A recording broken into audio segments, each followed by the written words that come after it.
Hey, Erez, how are you? Hi, Ethan. I'm great. Yourself? Oh, I'm doing well now. I can see the view from your screen, so it's really impressive. Well, nice. Well done. The beautiful view of Kfar Saba. Kfar Saba. You're from the north of Israel, right? Yes, yes, I am. Okay. From the Challenging far times. north. Yeah, but a lot of innovation from the area as well. And specifically shipping and right? And so I you're the agree. CEO, the founder of iBundle. I think it's really, really interesting what you guys are doing. Maybe we'll start with just a quick intro about yourself and about the company. Sure, sure. So my name is Erez Sages. I'm 40 years old from Magal originally, Kibbutz Magal. And me and my co-founder Oz Porat, my friend and my co-founder, we started iBundle 3.5 years ago with a mission of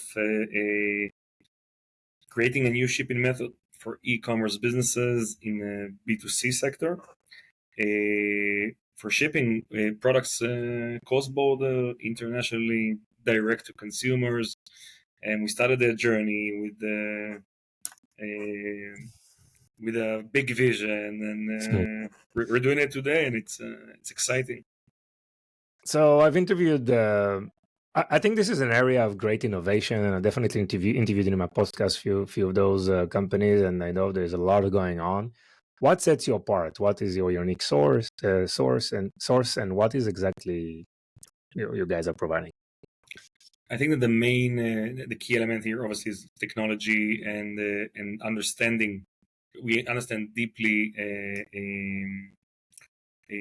the area we're working at. So we're a domain expert in those two fields, in e-commerce, in logistics, in shipping, direct to consumer, B2C shipping, and not just like any other SaaS system that there's out there in the market, and there's huge companies that does integrations for marketplaces, and the other end there's courier options, DHL, FedEx, etc.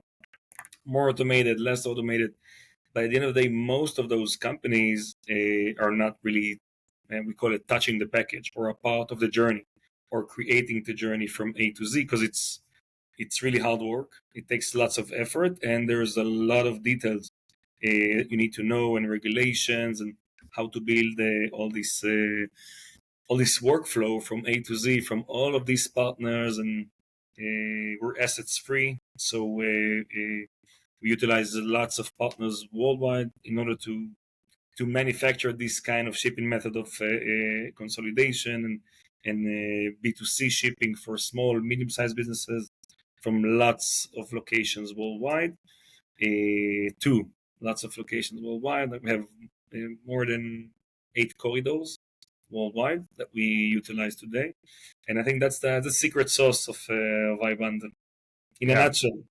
Yeah. So if I'm an e-commerce business and I'm a brand or so, and I can go to obviously the big guys, right, for shipping and warehousing, like the FedEx of the world, right? And or I can go to some specialized companies, or I can work with a probably with a software company or a SaaS company. How do you see are the main criteria of the operation guy or the shipping experts on the e-commerce side of things, and how do they make decision? What's important for them in today's industry? So I think it's got to do with the, I think, three major factors. One is automation. So we want things fast. We want things to Hmm. done with automation rules, so don't have to do as less clicks as we can, as we call it, to generate the label and schedule the collection and show the duties and tax and classifications and all of those dramas that today there's lots of companies that still doing it one by one with Excel sheets. Sure. So Hmm. so that's the first element. That's one. The second element is pricing. As much as we're very sensitive. E-commerce businesses are very sensitive to pricing, For sure. and pricing per item value. It's super important, because if you're gonna ship something that's worth $500, usually you're gonna choose the one of the big threes: UPS, the DHL, FedEx. Yeah. But for the cheaper items, usually 70%. That's the statistics saying they will go with the postal officer with postal options, which are terrible in some areas and fantastic in some areas.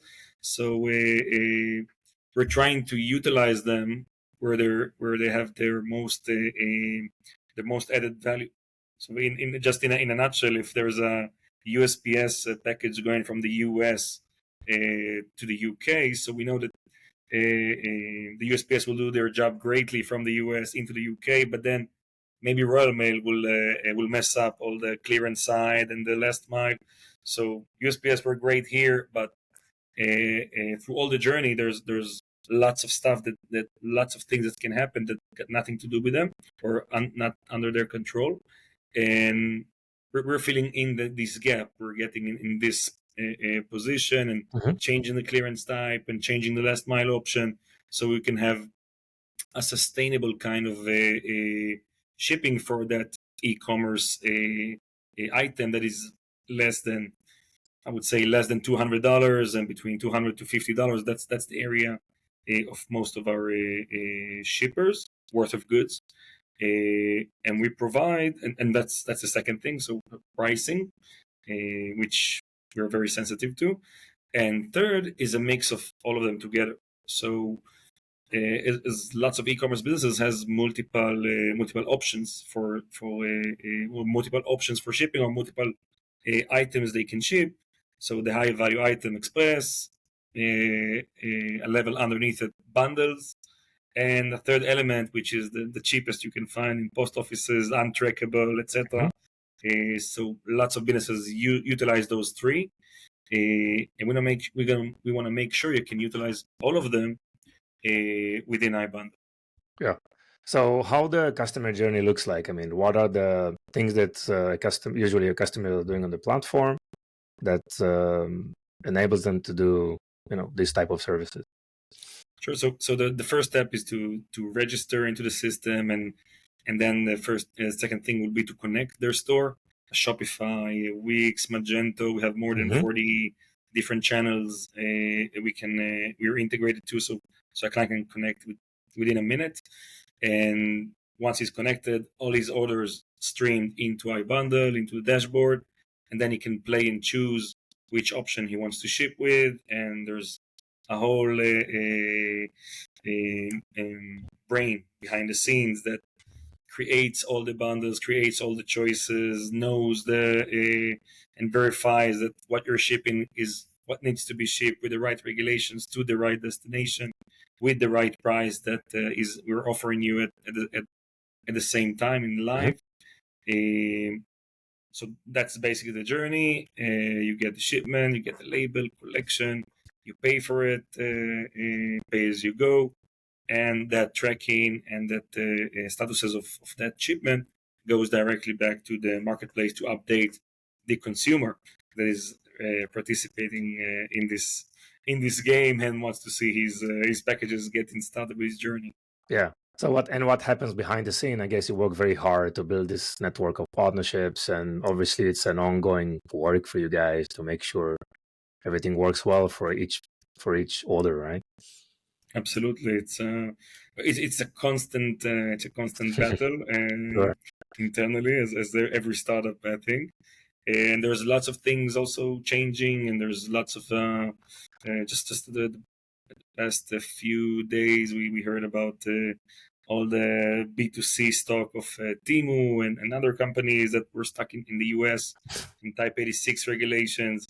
So it's and there's a lot to do. Like there's a lot of automation rules that we apply that will prevent it from to some extent to prevent it from Hmm. happening, and that's part of the journey, how to be better all the time even when regulations are changing or get enforced even harder, how to be on top and be super tight on everything we ship and what we that goes into our network. Yeah. Yeah. So how it all started? I mean, what inspired you to kick off iBundle? What's the story behind? So me and Oz, we were in a different startup for 4 years where we done most of the shipping for e-commerce domestically in Israel. And Mhm. then we understood a pain point that we thought was going to be much more interesting and has a global impact. And we thought about iBundle, how to consolidate lots of shipments, group them all together, enjoy that shipping method, and we started to understand more and more and to create uh,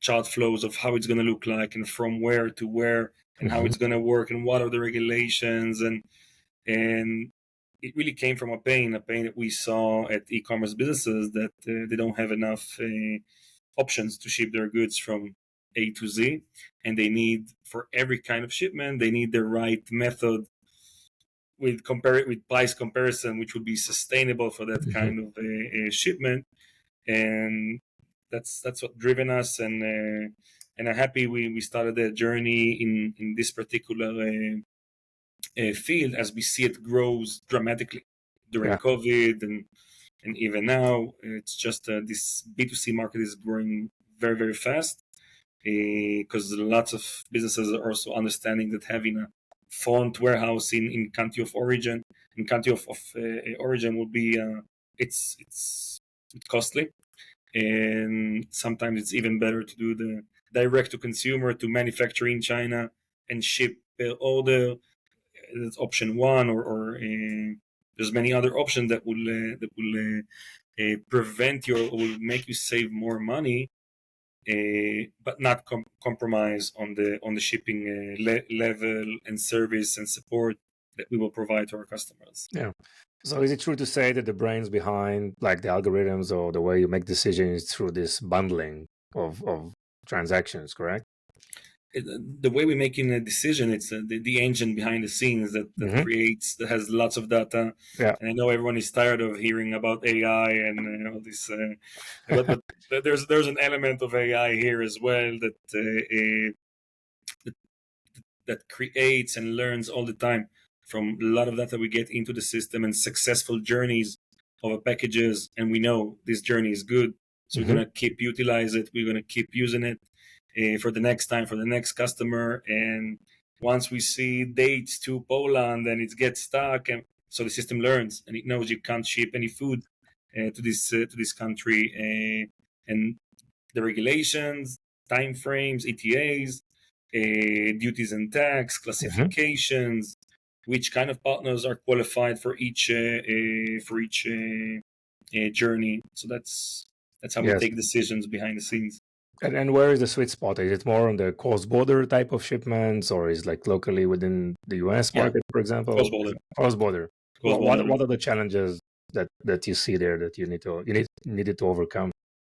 In cross border. Wow, there's so many. There's Yes. you need you need to understand a lot in each country. You need to understand the regulations. You need to Localization, of understand course. Yeah. what is allowed, what is not allowed, export documentation here, import documentation, clearance agents, brokers. So there's a lot to learn. And first of all, we learn it ourselves, and then we get the machine educated. Yeah. And with that way, we can scale and we can get more and more customers and generate more volume and scale iBundle in a matter that we can move then to another location and create and duplicate the same kind of route. Yeah. So are you providing like additional services on top of the SaaS platform? Yeah, it's SaaS, and inside the SaaS there's the shipment itself that we will be in charge of it. So we will take we'll charge the customer, and we will provide all the flow itself with all of our partners and actually create the A to Z full flow. Yes. So you can ship with the USPS via iBundle, but there's 4 or 5 different partners that are controlling that package along the way, and that's what is creating the gap, and that's the differentiation in the market. Yes. It's clear about the shipping aspect. What about, so if I'm a US brand and now I want to start doing business in Germany, right? So I need the localization, I need the local entity, I need all the legal documentation, the licenses, all these things that are involved. Is it something that also iBundle provides as a service, or you take care of it and then you come to iBundle? We take care of the shipping itself. We don't take care Okay. of the entities and the license Yes. that the business needs to have in origin. Mhm. We can help the businesses how to set up, because we have lots of partners that we can help with. But yeah, that's something that we do shipping. That's what we do. Yeah, All the yeah, other stuff, and whatever is gonna take the shipment to go from A to Z, that's in our mind, because there's a lot to it, as you know, in e-commerce. of There's many course. factors needs to be considered. We're trying to be focused as much as we can in what we do the best. Of course, and I like this. I mean, for a tech company, you need to be focused, right, and provide a lot of value to this targeted market and the solution that you're trying to provide. And it's probably not the smartest thing to diversify and provide more services. So it's really clear and relevant. So how do you take decisions about roadmap? I mean, what do you see in the market now that is probably different, because we've been into COVID, which we will not repeat everything that happened in COVID. Everything worked crazy, but now probably we're back into the real life, back to reality, and things are a little bit different. So, what do you see in the market? How do you make decisions about feature set, what to develop? What are the key trends that you see right now? So we always keep an eye on the market and see what are the new trends and countries that are most of the countries that create that manufacture. Mm-hmm. Those are the countries that we focus on, that have lots of B2C traction from to. USA is usually the biggest to the two, with the clients are purchasing from the US. So it's usually countries, it's Turkey, it's Poland, it's China, India. We see big trends in those countries, big trends, but lots of issues Mm-hmm. with the stuff that are coming from there. And we need to be very careful when we choose a market to start and operate, and so we can understand it first and know the regulation or non-regulation that businesses has there.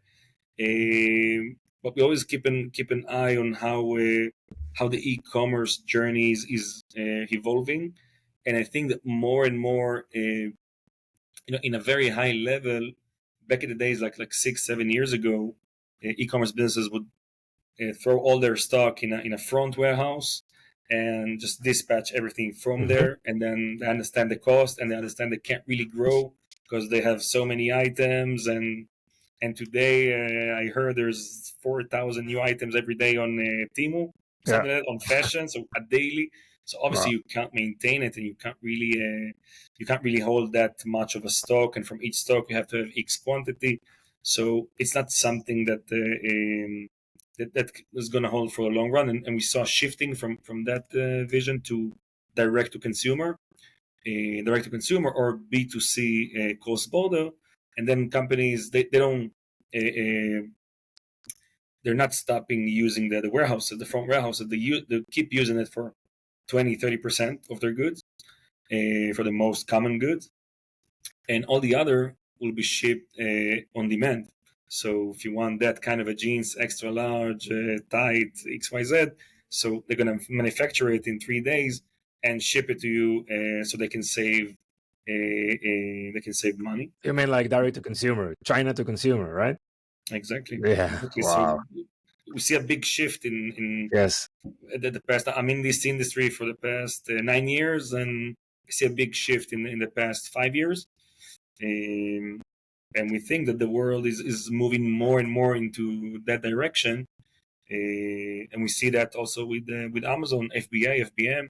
So Sure. more and more FBM options, and fulfilled by merchants, and merchants are fulfilling themselves because they don't want to pay the prices on the fulfillment part Mhm. wherever Amazon are in their warehouses. But still, they keep some stock, and to play the game as FBA as well. Yeah. So it's always changing, but I see more and more development on the B2C side. And what are the time frames for shipping on this D2C type of method? So for Express, we all know 2 to 3 days ish. iBundle, we usually ship between 3 to 6 days. So it's a small price to pay Mm-hmm. if you want to ship something and get 40-50% less than Express.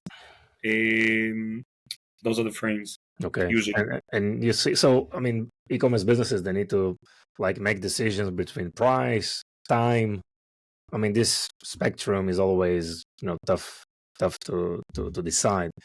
and eventually there is a customer on the other side. So what's happened? I mean, they just said, okay, the shipment time will be like whatever 6 to 9 days, or and the data shipped directly from warehouse or they're directly from manufacturer to the customer, right? So actually, in some checkouts in carts, we control the cart itself, Mm-hmm. so they can see live prices. By the end consumer can see the live prices, and then he can decide for himself he wants a free shipping, which is a known strategy, Mm-hmm. free shipping 5 to 7 days, or I want it in 2 to 3 days, and I'm willing to pay $30 more. Okay. So that's the most common Yes, strategy. and that information will come directly from iBundle, right? Yeah, To the exactly, to the user interface, and so they can decide they can decide about timing, which obviously reflect the cost. And so for the exactly. business, I mean, there is no it's just transparent to the business, right? So it's Exactly, it's yeah. managing the expectation on the consumer side, and then he's not pissed off that his package haven't arrived in 3 days because Yes, he didn't pay for it. It's free shipping, yes. and that's a whole checkout strategy that lots of e-commerce businesses are Hmm. using. Hmm. But still, you're gonna get it within 5 to 7 days. You're gonna get it at the end of the day, and for you, like for the consumer itself, it's a huge benefit. We see customers or businesses that don't have checkout capabilities or free shipping in their checkout, we Hmm. see 62% less cart abandonment. Yes. So it's a big difference. And then businesses should know how to play this game. It's a game at the end of the day, and how to play it and how to show it and correct duties and tax. What I'm gonna see when it arrives to my country, are they gonna charge me $100 more, or Yes. it's gonna be duty free? I don't know it, and we will enable that option for you. The checkout will tell you, like you purchase something in Amazon, in front how many taxes, duties, and tax Hmm. you're gonna pay. So here we're gonna give you that information as well. What about all the analytics part of things? I mean, if the shipment takes 10 days or whatever, 6 days, how do I get notified what's happening in real time? Is there is an ability to access the platform and provide you some information how this messaging is working? Sure. So we have tracking, and it's our own tracking, iBundle tracking Hmm. that combines all the tracking events from all the providers we use it. And in each and every step, you can contact us, and you know exactly where your package is. It's very important because usually in this industry, there's a gap of 2 to 3 days from the moment the package is ready to the moment it hits the country itself. Hmm. No one knows what's happening in Yes. between, but we're giving those indications, those notifications of flights, arrival, customs cleared, last mile, Hmm. hubs, to keep manage the expectation with our customer, which is the business and the consumer. Interesting. So what's next for iBundle? What's your plans? Wow, we have big dreams, I think. So we're Sure. working with a few partnerships, big shipping platforms that we looking to operate together at. I hope by the end of 2024, Hmm. You mean on would the be a backend big side, right? on the back end side and Yep. on the front Hmm. side as well, Okay. to utilize our services for a big freight forwarders company, so they can enjoy that capabilities. Those are the big things that I'm looking for. Nice, nice. So, Erez, what was your first job that you think, not the McDonald's job, but the first job that was probably relevant for the industry? For the industry. Well, there's my first job for the industry. I think a startup marketing job, or startup job that a startup before of iBundle, that got me to understand the world of tech, the Hmm. world of how to build a company, how to find a problem, how to recognize a problem, and how to enforce a problem on something that no one needs. And that's also something that needs to be learned. Yes. Um, and and I think that they're saying that every founder is convincing himself, I found a problem. But at the end of the day, if someone is willing to use it, and we're saving time and money, and businesses are using our platform to get better shipping services, Mhm. then it means that there's a need in place, and there's a problem, and we're in the right place, and it's developing from there. And Yeah. it's, So obviously you are an expert in your field, right? You're an expert that says, "Hey, I'm pretty confident I can launch a company around this topic." Okay, so and I'm very interested how you reach that level of expertise. Is it like, are you a self-learner? You had like a good mentor that probably you want to mention. How did you reach this level of knowledge and expertise in your business? well, I really wanted to be a domain expert, Hmm. and I learned most of it by myself, but with people that understand the business more than I do. Hmm. And it's interesting, but there's not a lot of people that are a domain expert in B2C. Hmm. There's a lot in B2B, a lot.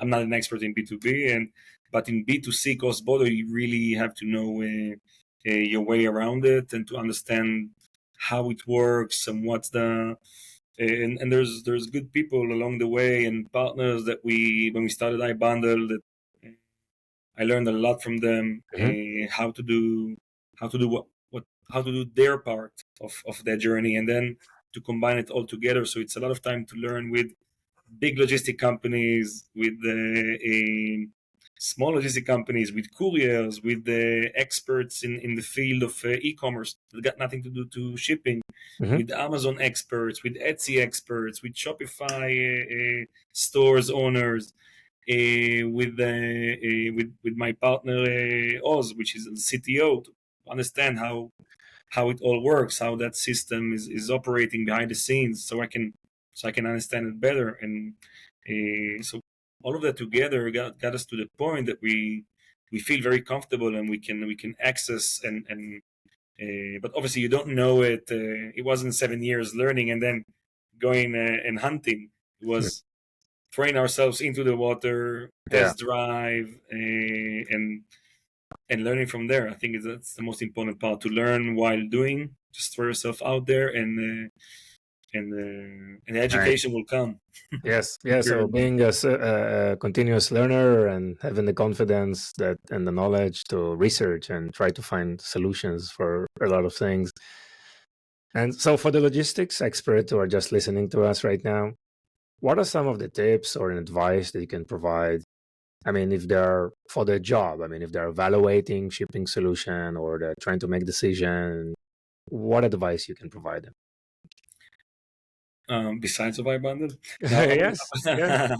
it's I think it's all the logistics experts in the field that are uh, I think in the next 4 to 5 years, if you're not going to be tech oriented, and you're not going to have a software to manage whatever scope you manage today in logistics, Hmm. you'll be too late to market, as they say, because it's already we can see the differentiation. 5 6 years ago, it was so innovation just to have DHL or FedEx integration. It was whoa, mind blowing. Today it's something that's it's not work in the park, but it's pretty regular. So things are changing super fast, and now AI comes to the table and changing a lot of the things that coming also into logistics, and we utilize it. We're not an AI company like everyone wants to say, full AI. We're Hmm. not, but we have an AI element which is super important. It grows and grows, and we're gonna keep it grow, and we'll see what happens in a year time. I think the development is gonna be crazy, and not just within iBundle, but Yeah, with all industry. for sure, for sure. Great, Erez. Anything else you want to add?